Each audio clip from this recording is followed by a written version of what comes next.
Assalamu alaikum.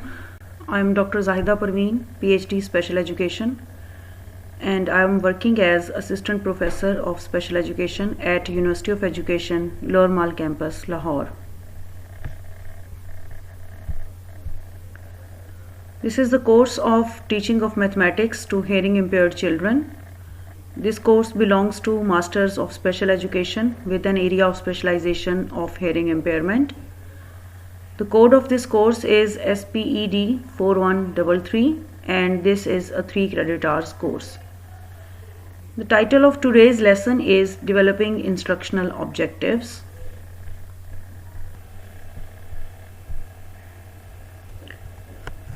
In this lesson, we will discuss in detail that how objectives can be developed following Bloom's taxonomy, and we will discuss different examples of developing objectives with reference to our area of specialization, that is of hearing impairment. Before going to discuss that how instructional objectives should be look like and how these can be developed, first we will briefly discuss Bloom's taxonomy, as we have already done in our previous lecture, that there are 3 different domains in Bloom's taxonomy, that is cognitive domain, psychomotor domain and affective domain, and then there are different levels following these 3 domains. These domains guide us about developing objectives regarding different domains like cognitive, psychomotor or affective. Now we will discuss that how how instructional objectives should be look like. Our instructional objectives should be concise. That means at the most objectives should be 1 or 2 sentences in length. Very lengthy objectives should be avoided. बहुत लंबी statements जब आप objectives की बनाते हैं तो they lose their meanings और वो इतने effective नहीं लगते. The second characteristic of instructional objectives is that they should be singular. That means an objective should focus on one and only one aspect of behavior. That means at a time your one objective should be focusing only one behavior of the child. आपका focus जो है वो किसी एक development, किसी एक behaviour की development के ऊपर होना चाहिए एक ऑब्जेक्टिव के अंदर एट अ टाइम. आप ये नहीं कर सकते कि कॉग्निटिव डोमेन और साइकोमोटर या अफेक्टिव या इनके में से किसी डिफरेंट लेवल्स जो जब हैं इनके, तो एट अ टाइम कोई से 2 लेवल्स को आप फोकस कर रहे हो, ऐसा नहीं हो सकता. आपका एक अच्छा ऑब्जेक्टिव ऐसा ऑब्जेक्टिव होता है जो कि अपने मीनिंग्स में सिंगुलर हो. दैट मीन्स कि वो एट अ टाइम किसी एक ही चीज़ को एड्रेस कर रहा हो, किसी एक बिहेवियर को एड्रेस कर रहा हो.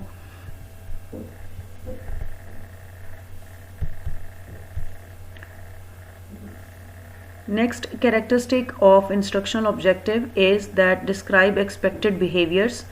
That means an objective should indicate the desired end product, not merely a direction of change or a teacher activity. So आपका जो instructional objective है वो बड़ा clearly targeted होना चाहिए और वो सिर्फ और सिर्फ इन चीज़ जो आपका output होता है, इंस्ट्रक्शन का आउटपुट जो क्लास के अंदर होता है उसके ऊपर फोकस होना चाहिए, उसके ऊपर बेस होना चाहिए. तो जो एक्सपेक्टेड बिहेवियर्स होते हैं, that what we are expecting that the child will develop at the end of the instructional activity, तो उसके एंड पे जो हम एक्सपेक्ट कर रहे होते हैं कि बच्चा इस काबिल हो जाएगा कि उसे कोई भी एक एंड प्रोडक्ट वो उसको अचीव करने के काबिल हो जाएगा, तो ये हमारा इंस्ट्रक्शनल ऑब्जेक्टिव के अंदर स्टेटेड होना चाहिए. Next characteristic of the instructional objective is that an instructional objective should be realistic. That means an objective should focus on observable behavior, not on teacher illusion or indefinable traits. तो आप कोई बहुत बड़े इस तरह के टारगेट्स नहीं set कर सकते एक ऑब्जेक्टिव के अंदर जो कि अनरियलिस्टिक हों या ऐसे जो कि इल्यूजन्स टीचर की, यानी टीचर खुद से ये सोच रहा है कि बच्चा इस काबिल हो जाएगा कि वो ये भी कर लेगा, ये भी कर लेगा, ये भी कर लेगा, तो वो उतने रियलिस्टिक नहीं होते. तो रियलिस्टिक इंस्ट्रक्शनल ऑब्जेक्टिव क्या होता है, जो कि एक ऐसा चेंज जो बच्चे के अंदर ऑब्जर्वेबल बिहेवियर में, उसके ऑब्जर्वेबल बिहेवियर में चेंज आए. तो उसको जिसको हम ऑब्जर्व कर सकें तो उसको हम कहते हैं कि ये एक रियलिस्टिक इंस्ट्रक्शनल गोल है या ऑब्जेक्टिव है। तो इसको हमें सिर्फ टीचर्स की एक्सपेक्टेशंस के ऊपर नहीं फोकस करना। जब हम डेवलप कर रहे होते हैं तो बेसिकली हमारा टारगेट ये होता है कि जो बच्चा है, जो स्टूडेंट हैं क्लास के, उनके अंदर क्या और कितना ऑब्जर्वेबल बिहेवियर चेंज होगा। Next characteristic of instructional objective is that we should use definite terms. That means verbs जो हैं वो हमें बड़े ख़ास definite use करने चाहिए। Terms such as write, define, list and compare have definite meanings, whereas terms such as know, understand and apply have a multitude of meanings. So हमारा बड़ा ही पर्टिकुलर मीनिंग्स के साथ जो वर्ब्स होते हैं, हमें सिर्फ वही वर्ब्स यूज़ करने चाहिए जो कि इंस्ट्रक्शनल एक्टिविटीज़ के अंदर as a product, as an end product उनको हम डिफ़ाइन कर सकें। फॉर एग्ज़ाम्पल इसमें इस स्लाइड में आप जो देख रहे हैं उसमें अगर राइट का आप एग्ज़ाम्पल लेते हैं तो राइट की एग्जांपल जो है दैट मीन्स कि the students will be able to write down like small alphabets of English language. So what writing activity is denoting us, that is the end product what we are focusing in, कि बच्चा जो है उसको writing के ऊपर हम focus कर रहे हैं कि बच्चा राइट करेगा। तो ये बड़ा डेफिनेट किस्म का वर्ब्स हैं जो एग्जांपल्स यहाँ पर दी हुई हैं और इसी तरह के वर्ब्स यूज़ होने चाहिए। Now we will talk about a comparison, that is the comparison between performance outcome and instructional objectives. These two are different terms. They do not resemble with each other, but unfortunately कभी-कभी हम इन दोनों को आपस में confuse कर देते हैं, performance outcome और instructional objective को। तो हम देखते हैं कि how they are different from each other. First one is performance of outcome, and what is it? That outcomes help teachers determine what is worth learning. So ये teacher के behalf पर होता है। जब टीचर ये सोचता है कि वो कौन सा आउटकम होगा, वो परफॉर्मेंस आउटकम कौन सा है जो मेरी क्लास के एज एन एंड प्रोडक्ट उसको लिया जा सकता है, तो ये टीचर के बिहाफ पर टीचर ने ये उसको हेल्प करता है performance outcome. On the other hand, instructional objective क्या करता है? Objectives help these objectives help teachers to design effective instructions. तो जो इंस्ट्रक्शनल ऑब्जेक्टिव्स हैं वो टीचर्स को किस तरह से हेल्प करते हैं कि वो अपनी किस तरह से अपनी इंस्ट्रक्शंस को इफ़ेक्टिवली डिज़ाइन कर सकते हैं। तो बेसिकली ये जो इंस्ट्रक्शनल ऑब्जेक्टिव्स होते हैं वो टीचर के लिए एक गाइड के तौर पर काम करते हैं for the purpose of designing instructions. Next जो पॉइंट ऑफ कंपैरिजन है between these two terms, that is performance of outcome and instructional objective. Performance outcome जो है that is a performance outcome represents a description of a particular behaviour और performance a learner is expected to possess for ever following an instructional experience. So एक instructional experience के end product के तौर पर एक जो लर्नर है वो किस तरह की परफॉर्मेंस शो करेगा और किस तरह का बिहेवियर शो करेगा, तो ये उसकी परफॉर्मेंस आउटकम में ये रिप्रेजेंट किया जाता है। तो परफॉर्मेंस आउटकम जो है ये एक ब्रॉडर टर्म है जो सिर्फ और सिर्फ बिहेवियर या एक जो आउटपुट होता है उसको स्पेसिफाई कर रही होती है। On the other hand, instructional objective expands upon performance outcomes by specifying the classroom conditions under which performance or behaviors will occur during practice and assessment, as well as any criteria learners must meet which indicate that specific knowledge, skills and attitudes have been learned. So instructional objectives जो हैं वो performance outcome की एक बहुत specific form है जिसमें particularly ये specify किया गया होता है कि कौन सी क्लासरूम कंडीशंस होंगी जिसमें वो अपना बिहेवियर स्टूडेंट्स शो करेंगे जो उन्होंने लर्न किया है, या जो है वो किस तरह से जो अपने लर्न बिहेवियर्स हैं उनको ड्यूरिंग प्रैक्टिस और असेसमेंट किस तरह से वो शो करेंगे, और इसी तरह से जो डिफरेंट क्राइटेरिया है कि कौन सा किस लेवल तक जो है वो लर्नर्स किसी भी पर्टिकुलर कॉन्सेप्ट को लर्न करेंगे या एक बिहेवियर को एग्जिबिट करेंगे। तो उसका एक पर्टिकुलर क्राइटेरिया जो है वो भी मेंशन किया जाता है इंस्ट्रक्शनल ऑब्जेक्टिव्स में, और ये हमें इंडिकेट करता है कि किस हद तक जो स्पेसिफिक नॉलेज या स्किल्स हैं या एटीट्यूड्स हैं वो किस हद तक बच्चों ने लर्न कर लिए हैं। क्योंकि जब हम लर्निंग की बात करते हैं तो ये डिफरेंट 3 स्पेसिफिक क्राइटेरियाज हैं जो कि जिन्हें आप कह सकते हैं कि ये लर्निंग का पार्ट होते हैं, या नॉलेज गेन करते हैं स्टूडेंट्स, या स्किल्स में मास्टरी जो है वो अटेन करते हैं, या फिर अपने एटीट्यूड्स में चेंजेस लेकर आते हैं। तो ये these 3 are the types of learning, और इन तीनों में से किसी भी एक एरिया के अंदर जो आया वो आपका ऑब्जेक्टिव शो कर रहा होता है परफॉर्मेंस बच्चे की।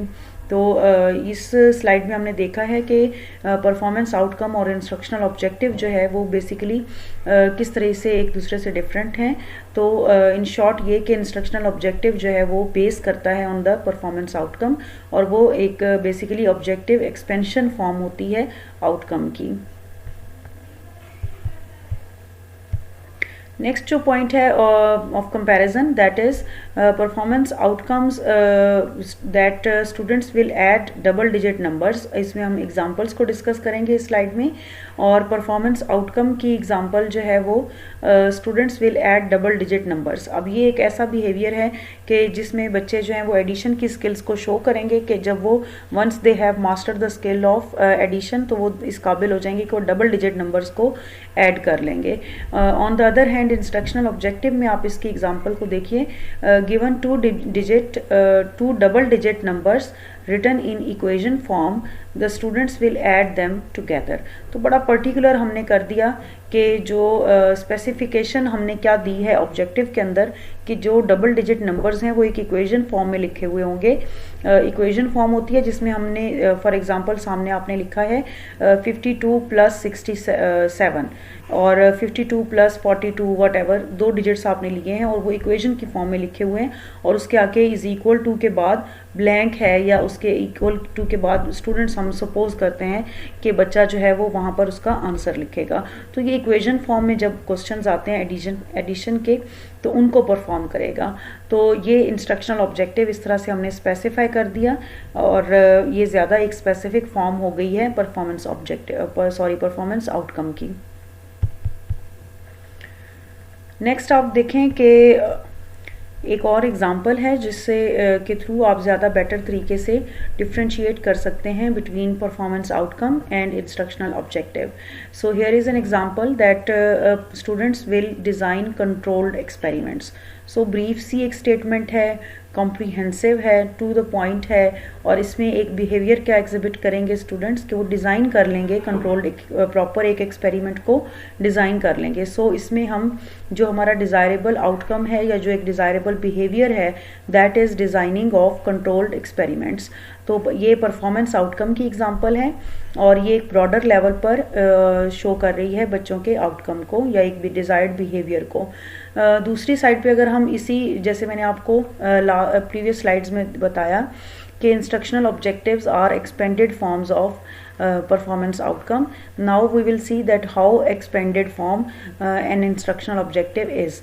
Given a problem and hypothesis, the students will design a controlled experiment that includes a control group that is not subject to the independent variable, an appropriate dependent variable, and at least 3 extraneous variables held constant between all experimental groups. So इस instructional objective में you have observed that these are the very specific conditions. बड़ी detail से बता दिया teacher ने design करते हुए objective कि क्या क्या चीज़ें बच्चों के पास अवेलेबल होंगी and how they will be able to design a controlled experiment. You have already learned these terms in your course of research, और वहाँ पर हमने बड़ी डिटेल से इन टर्म्स को ऑलरेडी हम पढ़ चुके हैं कि एक प्रॉब्लम और हाइपोथेसिस गिवन होता है स्टूडेंट्स को in order to design a controlled experiment.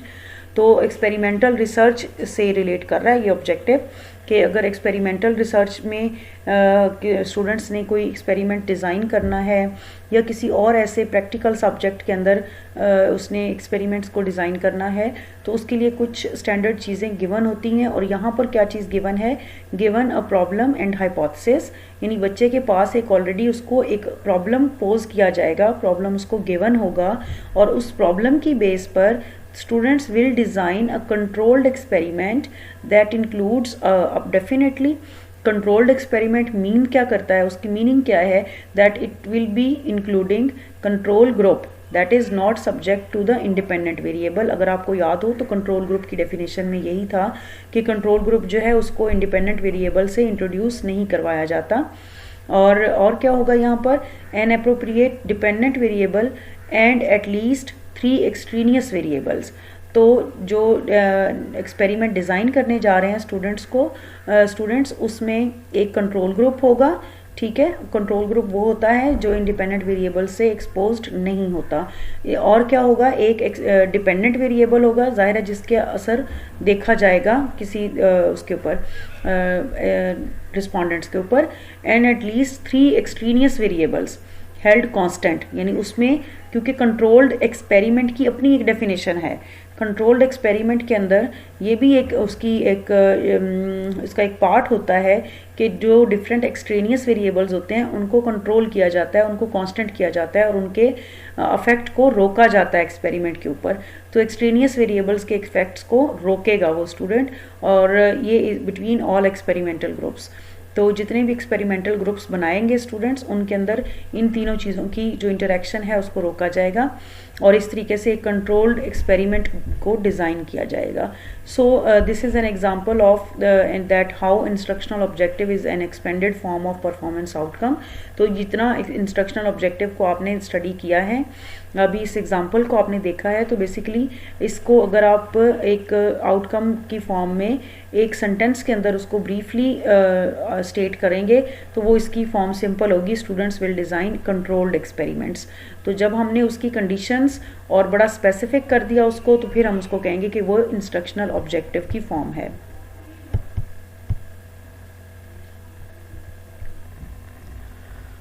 Now we are going to discuss that how good instructional objectives can be constructed. There are few steps we have to follow in order to construct good and meaningful instructional objectives, and here is the step 1. Step 1 is determine performance. So it is very essential that before developing any instructional objectives, the teacher must have to determine the performance level of the students. कि हम desirable क्या है, desirable outcome जो teacher चाहता है उस एक particular lesson के रिज़ल्ट में, तो वो परफॉर्मेंस क्या है जो टीचर चाहता है कि बच्चे परफॉर्म करें at the end of the lesson. The performance is a description of the behaviour that learners are expected to perform. ठीक है, तो ये उसकी डेफिनेशन है। And one thing more that whatever we have decided that the performance level that the students will be able to perform any specific behavior at the end of the lesson, that specific behavior should be measurable and observable. इसके बगैर जो है अगर आप कोई ऐसा set कर लेते हैं परफॉर्मेंस जो कि आप बाद में मेजरेबल नहीं है या ऑब्जर्वेबल नहीं है, आप उसको ऑब्जर्व ही नहीं कर सकते कि वो चेंज किस तरह से बच्चे के अंदर आ रहा है, तो या फिर जो है वो आप उसको प्रॉपरली मेजर नहीं कर सकते कि कितना चेंज आया है, तो वो आपका एक वेगस किस्म का परफॉर्मेंस ऑब्जेक्टिव आपका बनेगा, या इंस्ट्रक्शनल ऑब्जेक्टिव जो है वो बहुत वेग होगा। तो मेजरेबल होना चाहिए आपका इंस्ट्रक्शनल ऑब्जेक्टिव और ऑब्जर्वेबल होना चाहिए।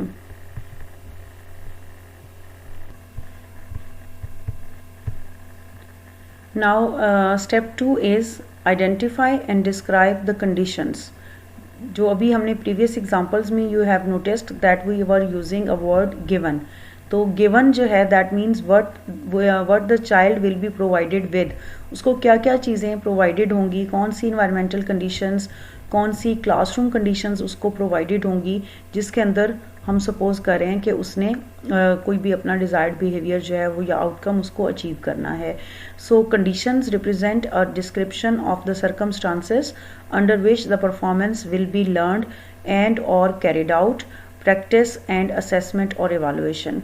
तो ये सारी चीज़ें जो हैं ये हमें कंडीशंस को रिप्रेजेंट करती हैं कि किस तरह से एक पर्टिकुलर सर्कमस्टांसिस के अंदर बच्चा लर्न करेगा, और फिर ये भी है कि वो बच्चा लर्न करेगा एक किसी ख़ास एनवायरनमेंट के अंदर, और जो उसकी असेसमेंट का एनवायरनमेंट होगा वो भी पर्टिकुलरली गिवन होना चाहिए कि किस गिवन क्राइटेरिया के अंदर वो उसको परफॉर्म कर रहा होगा, अपनी परफॉर्मेंस को या लर्नड आउटकम को किस तरीके से परफॉर्म करेगा और किस कंडीशंस के अंदर परफॉर्म करेगा।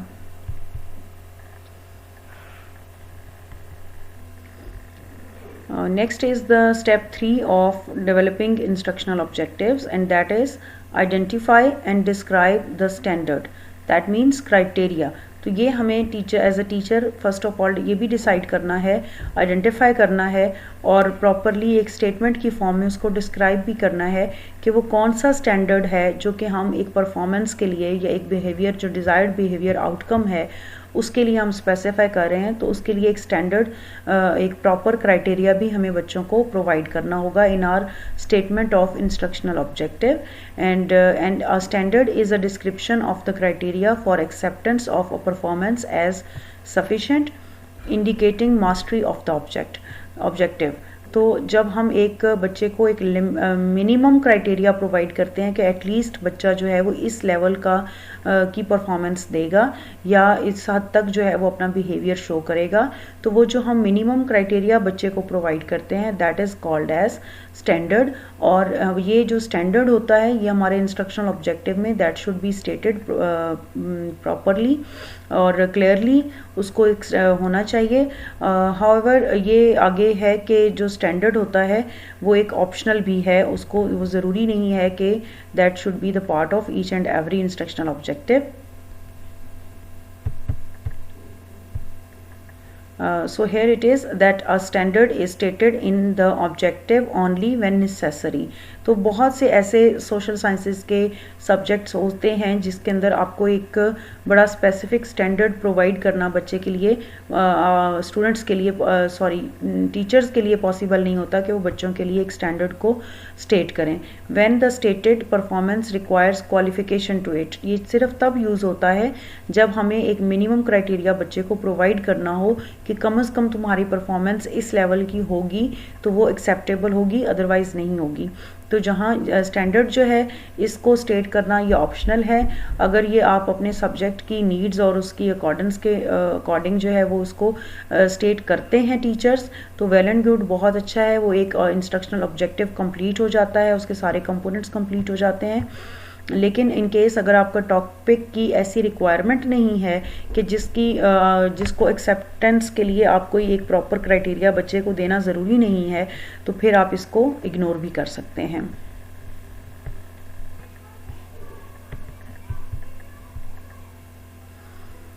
जी, अब हम डिफरेंट एग्जांपल्स को डिस्कस करेंगे, examples of instructional objectives in order to clarify our concept. So here is the first example, that is given an object with clearly defined linear sides, students will estimate the object's length within 10 mm of its actual length. जी, तो इस example में जो है वो तीनों जो हमारे steps थे वो फॉलो किए गए हैं and we have to identify कि कौन सा स्टेप जो है वो कहाँ पर शो हो रहा है। सो फर्स्ट जहाँ से हमारा ये ऑब्जेक्टिव स्टार्ट हो रहा है that is given an object with clearly defined linear sides. तो हम ये मैथ्स का ऑब्जेक्टिव है, डेफिनेटली हम मैथ्स की क्लास में हैं। तो एक ऐसा स्टूडेंट्स को जब हम प्रोवाइड क्या कर रहे हैं, कंडीशन कौन सी प्रोवाइड कर रहे हैं कि बच्चों को एक ऐसा ऑब्जेक्ट दिया जाएगा जिसकी क्लियरली डिफाइंड लीनियर साइड्स होंगी, जो उसकी चारों साइड्स हैं वो क्लियरली डिफाइंड और लीनियर होंगी। तो ये गिवन है, एक कंडीशन हम बच्चे को प्रोवाइड कर रहे हैं कि हम उसको वो ड्रॉ फॉर्म में भी हो सकता है वो ऑब्जेक्ट, वो जो है वो कंक्रीट फॉर्म में भी बच्चे को अवेलेबल हो सकता है मैथ्स की क्लास में, व्हाटएवर। तो नेक्स्ट जो है वो डिज़ायर परफॉर्मेंस क्राइटेरिया क्या है, सॉरी परफॉर्मेंस का लेवल क्या है, what we are expecting from the child कि वो बच्चा उस पर्टिकुलर क्लास में उस गिवन कंडीशन के अंदर कौन सा अपना बिहेवियर जो है वो शो करेगा या आउटकम कौन सा शो कर रहा है। Students will estimate the objects length, तो बच्चे ने अल्टीमेटली करना क्या है कि ओवरऑल उस ऑब्जेक्ट जो हम उसको प्रोवाइड कर रहे हैं जिसकी लीनियर साइड्स हैं, तो उसकी टोटल लेंथ जो है वो एस्टिमेट करेगा स्टूडेंट। तो ये परफॉर्मेंस का हमारा आउटकम का जो हमारा एक एक्सपेक्टेड आउटकम है बच्चे का, वो ये है। और नेक्स्ट है with in 10 mm of its actual length. तो बच्चे के ये जो with in 10 mm of its actual length है, ये क्राइटेरिया है कि बच्चा जो है वो उसको जो हम लेंथ प्रोवाइड कर रहे हैं, जो उसको एक हमने ऑब्जेक्ट प्रोवाइड की है, वो उसके लिए उसका एक प्रॉपर क्राइटेरिया हम बच्चे को बता रहे हैं कि with in 10 mm of its actual length के अंदर आपने उस पर्टिकुलर ऑब्जेक्ट की लेंथ को कैलकुलेट करना है। तो ये एक एग्जांपल है एक स्टैंडर्ड ऑब्जेक्टिव की, जिसमें हम तीनों स्टेप्स को फॉलो कर रहे हैं और पिछली जो स्लाइड्स पर हमने सीखा है वो यहाँ पर अप्लाई हो रहा है। एक स्टैंडर्ड एग्जांपल लेने के बाद अब हम थोड़े से प्रॉब्लम्स को डिस्कस करेंगे, बिकॉज प्रॉब्लम्स को डिस्कस करना ज़रूरी इस वजह से है कि जो पुअरली रिटन ऑब्जेक्टिव्स हैं, जब हम उनको देखेंगे तो हमें अंदाज़ा होगा कि हमने इस तरह के we are not required to develop such type of objectives. तो मैं आपको ऐसी एग्जांपल्स दूंगी कि ऐसे ऑब्जेक्टिव्स आपने डेवलप नहीं करने। What I am expecting from this particular lecture, तो वो आपको अंदाज़ा हो जाएगा। Biggest problems with poorly written objectives is choice of words use to indicate the type of performance expected. तो सबसे बड़ी मिस्टेक जो हम करते हैं as a teachers while we are writing objectives of our lesson plans, तो हम जो वर्ड्स को चूज़ करते हैं उस अपनी जो डिज़ायर्ड परफॉर्मेंस एक्सपेक्टेड है हमारी बच्चे की तरफ से, उसको इंडिकेट करने के लिए जो हम वर्ड्स को चूज़ करते हैं वो हमारी चॉइस मिस्टेकनली हम गलत वर्ड्स को चूज़ करते हैं, इनअप्रोप्रिएट वर्ड्स को चूज़ करते हैं, जो इनफैक्ट उस पर्टिकुलर परफॉर्मेंस एक्सपेक्टेड जो है उसको शो नहीं कर रहे होते, वो वर्ड्स फॉल्सली शो कर रहे होते हैं, लेकिन एक्चुअली वो उस एक्सपेक्टेड हमारी जो बिहेवियर है उसको शो नहीं कर रहे होते। So this is the biggest problem which we have to avoid it, कि जब हम लेसन प्लान्स के ऑब्जेक्टिव्स बना रहे होते हैं तो we should be very careful in the choice of our words. और इस चॉइस में आप तभी क्लियर हो सकते हैं जब आपके पास आपको बहुत अच्छे से पता है कि जो आपका डिज़ायर्ड परफॉर्मेंस आउटकम है या जो एक्सपेक्टेड परफॉर्मेंस है बच्चे की तरफ से, वो किस पर्टिकुलर डोमेन के अंदर फॉल करती है, ब्लूम्स टेक्सोनोमी की कौन सी डोमेन के अंदर फॉल करती है।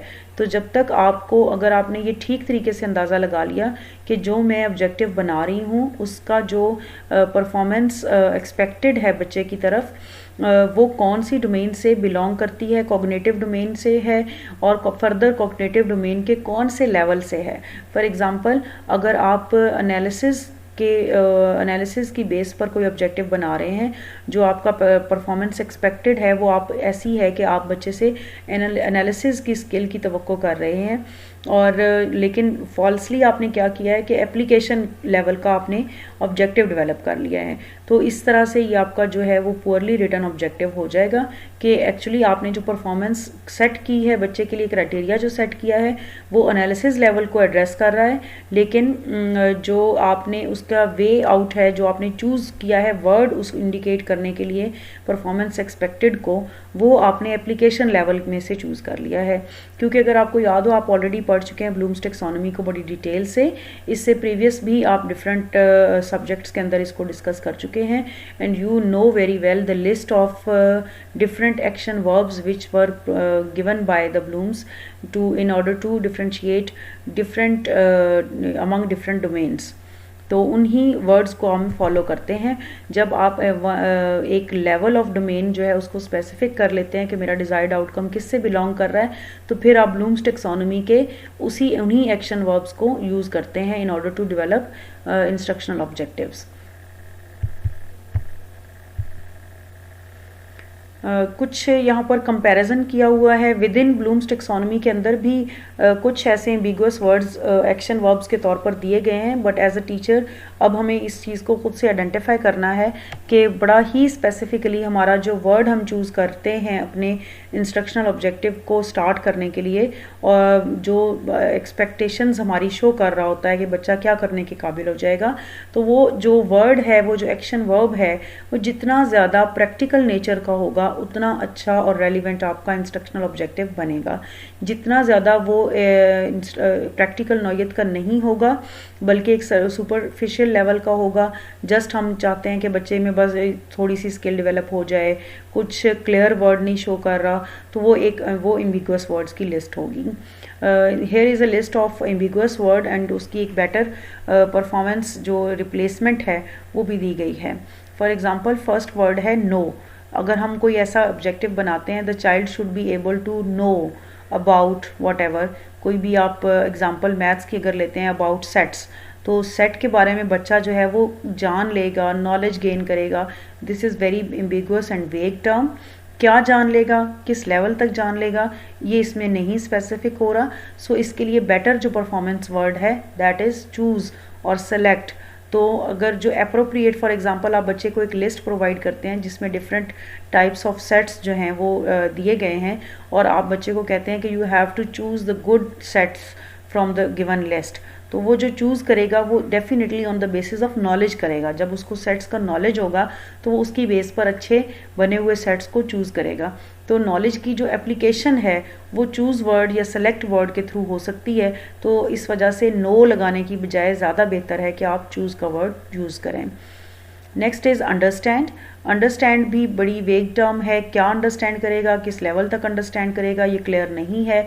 तो इस अगर आप ऑब्जेक्टिव इस तरह से बना रहे हैं, the child will be able to understand the concept of addition, तो ये बिल्कुल गलत है। इसकी बजाय आप मैथ्स में किस तरह से बना सकते हैं objective, the child will be able to और the students will be able to solve the questions based on addition या वट एवर, इसके आगे जो भी आप स्टेटमेंट बनाएं। तो अगर आप अंडरस्टैंड की जगह पर सॉल्व का वर्ड यूज़ करें मैथ्स में तो ज़्यादा प्रैक्टिकल है और ज़्यादा अच्छा ऑब्जेक्टिव बनेगा। Next is determine. तो क्या डिटरमिन करना है, तो ये भी एक वेग टर्म है और इसकी जगह पर आप इसको रिप्लेस कर सकते हैं with a new term that is identify. Same is the case for appreciate. तो अप्रिशिएट की बजाय आप लिस्ट का वर्ड यूज़ करें कि लिस्ट करेंगे बच्चे वट एवर, कोई भी जो बच्चों शेप्स के नेम्स हैं तो उनको लिस्ट करवाना है बच्चों से। तो डिफरेंट 6 फॉर एग्जांपल 6 जो हैं वो नेम्स आइडेंटिफाई या लिस्ट करेगा बच्चा, तो वो अप्रिशिएट की जगह पर आप लिस्ट का टर्म यूज़ करें तो वो ज़्यादा अप्रोप्रिएट होगी। ग्रैस्प द सिग्निफिकेंस ऑफ, तो ये भी एक वेग टर्म है, इसकी जगह पे डायरेक्टली आपको लिखना चाहिए अप्लाई कि एक for example the student will be able to apply the formula of whatever, जो भी आप आगे उसकी स्टेटमेंट बनाएंगे तो अप्लाई करने के काबिल हो जाएगा, तो अप्लाई का वर्ड यूज़ करें। Next is become familiar with. तो इसमें भी यह है कि इसकी जगह पर आप असेंबल का वर्ड यूज़ कर सकते हैं। बिकम अवेयर ऑफ की जगह पर आप एडजस्ट का वर्ड यूज़ कर सकते हैं। लर्न की जगह पर आप अलाइन का वर्ड यूज़ कर सकते हैं। सो डिमॉन्स्ट्रेट की जगह पर या एक कोई अंडरस्टैंडिंग की डिमॉन्स्ट्रेशन आप चाहते हैं तो उसकी जगह पर आप कोई ऊपर जो दिए गए हैं इनमें से कोई भी एक यूज़ कर सकते हैं। सो द क्रक्स इज़ कि be choosy in the when you are making the choice of your action verb. तो बड़ा ही प्रैक्टिकल किस्म का एक्शन वर्ब चूज़ करें जो कि डायरेक्टली शो कर रहा हो, एक परफॉर्मेंस वर्ड हो, डायरेक्टली शो कर रहा हो कि परफॉर्मेंस लेवल जो है वो हम बच्चे का मैयर कर रहे हैं। तो हमें वेग और एम्बिगुअस किस्म के जो वर्ड्स हैं वो यूज़ नहीं करने चाहिए while we are going to develop our instructional objective. जो मैं आपको अभी मिनी असाइनमेंट देने वाली हूँ इंस्ट्रक्शनल ऑब्जेक्टिव को डिज़ाइन करने की, सो बी केयरफुल, उसमें कोई भी कॉमन जो एम्बिगुअस वर्ड्स होते हैं वो नहीं होने चाहिए। यहाँ पर example of well written objective, the students will tell the time represented on an analog clock to the nearest minute।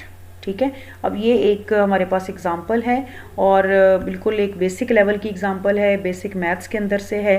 तो इसमें आप देखें टेल द टाइम। अब टेल द टाइम जो है ये हमने कहा कि ये परफॉर्मेंस ऑब्जेक्टिव है। परफॉर्मेंस रिप्रेजेंट क्या कर रहा है, कौन से वर्ड्स हैं जो कि बच्चे की परफॉर्मेंस को रिप्रेजेंट कर रहे हैं, that is tell the time. It means के वर्बल है, हम वर्बल परफॉर्मेंस बच्चे से एक्सपेक्ट कर रहे हैं, और एनालॉग क्लॉक है रिप्रेजेंट्स द कंडीशन कि जो प्रोवाइडेड होगा बच्चों का वो एक एनालॉग क्लॉक होगा जिसके ऊपर बच्चा टीचर जो है वो डिफरेंट उसकी जो नीडल्स होती हैं उनकी प्लेसमेंट जो है वो डिफरेंट शो करके बच्चे से पूछेगी कि इसके ऊपर क्या टाइम हुआ है। तो वो जो एनालॉग क्लॉक है वो गिवन कंडीशन होगी। टू द नियरेस्ट मिनट, ये जो नियरेस्ट मिनट है ये हमें बता रहा है, ये हमें रिप्रेजेंट कर रहा है स्टैंडर्ड को, कि बच्चा जो है वो मिनट्स में भी टाइम जो है उसको आइडेंटिफाई करने के काबिल होगा, सिर्फ आवर्स नहीं मिनट्स भी आइडेंटिफाई करेगा। तो ये एक बड़ी स्पेसिफिक हो गया कि एक्सेप्टेबल क्राइटेरिया है कि जब तक वो मिनट्स नहीं बताएगा तब तक वो उसका टाइम जो वो बता रहा है वो एक्सेप्टेबल नहीं होगा। तो इसको हम, ये एक एग्जांपल है वेल रिटन ऑब्जेक्टिव की। ये एक और एग्जांपल आपको दी जा रही है, that is a poorly written objective, और ये है जी the students will know how to tell time. What is this? You can imagine कि कुछ बच्चे आप में से ही और कुछ टीचर्स भी इवन इस किस्म के वेग ऑब्जेक्टिव्स बना लेते हैं, पुअरली राइट डाउन कर लेते हैं, the students will know how to tell time. तो ये कोई रिटन ये कोई इंस्ट्रक्शनल ऑब्जेक्टिव नहीं है, ये एक पुअरली रिटन ऑब्जेक्टिव है। और इसके ऑपोजिट मैंने आपको प्रीवियस स्लाइड में जो ऑलरेडी एक्सप्लेन कर चुकी हूँ कि ज़्यादा बेहतर तरीके से आप इस तरह से इसी ऑब्जेक्टिव को स्टेट कर सकते हैं कि the students will tell the time represented on an analogue clock to the nearest minute. तो ये जो हमारे पास एक एग्जांपल मैंने आपसे शेयर की है, इसमें जो हमारे तीनों स्टेप्स हैं वो यूज़ हो रहे हैं।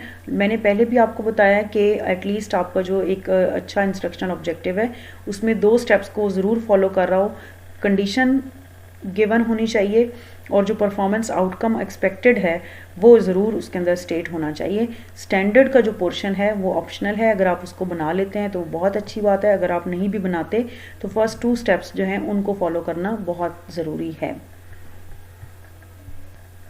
In order to more clarify your concept, here is again a bad objective stated, the student will demonstrate metric measurement of length। Better way में इसको हम कैसे कर सकते हैं, given a metric ruler the students will measure the length of common linear objects to the nearest millimetre, यानी millimetre तक जो है वो हमें बताएंगे कि कितने मिलीमीटर की लेंथ है इसकी।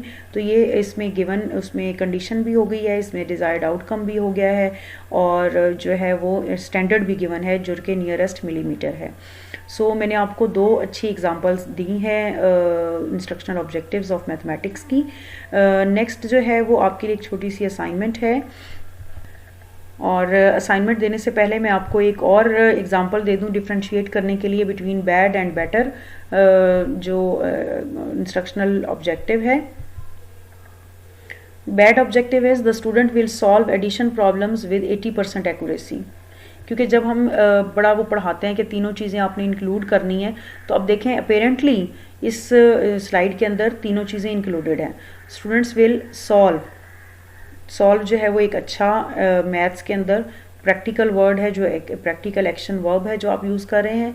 एडिशन प्रॉब्लम्स हमने बता दिया कि वो कर लेंगे, और 80% एक्यूरेसी यानी हमने एक स्टैंडर्ड भी दे दिया है, लेकिन स्टिल ये एक पुअरली रिटन है। अब आप इसका वेल रिटन स्टेटमेंट देखेंगे तो आपको अंदाज़ा होगा कि ये कैसे एक पुअरली रिटन स्टेटमेंट है। Given 2 numbers not written in equation form, the students will place the numbers in equation form and add them together. तो इसको हमने इलेबोरेटिव वे में, ये एक बहुत ज़्यादा अच्छा तरीका है, यानी बैड रिटन फॉर्म जो है उसकी बजाय ये एक बेस्ट वे जो है, बेस्ट वे मैंने आपको बताया कि एक बहुत अच्छा ऑब्जेक्टिव बनाने का ये पैटर्न है जो आपके सामने गिवन है। Now what I expect from you is that if you are able to develop a good instructional objective according to Bloom's taxonomy, तो इन तीनों को कवर करते हुए आप बस इस चीज़ को जहन में रखिए कि आपकी जो डिफरेंट जो तीनों कोग्निटिव, अफेक्टिव और साइकोमोटर डोमेन है, उन तीनों में से कोई भी एक एरिया अगर आप चूज़ करते हैं, उसका कोई एक लेवल चूज़ करते हैं और उसकी बेस पर इंस्ट्रक्शन ऑब्जेक्टिव्स बनाते हैं, तो आपने वो मेंशन भी करना है कि ये कौन से लेवल का इंस्ट्रक्शनल ऑब्जेक्टिव है और उसकी बेस्ट फॉर्म जो है वो आपने मेंशन करनी है। सो आपने at least 5 instructional objectives from any grade level book of mathematics, किसी भी ग्रेड की बुक में से कोई भी यूनिट लेके, कोई भी एक्सरसाइज लेके, उसमें से 5 डिफरेंट ऑब्जेक्टिव्स, इंस्ट्रक्शनल ऑब्जेक्टिव्स आपने डेवलप करने हैं और वो आपने मुझसे शेयर करने हैं। असाइनमेंट जो है वो आप अपने गूगल क्लासरूम में अपलोड करेंगे। Thank you.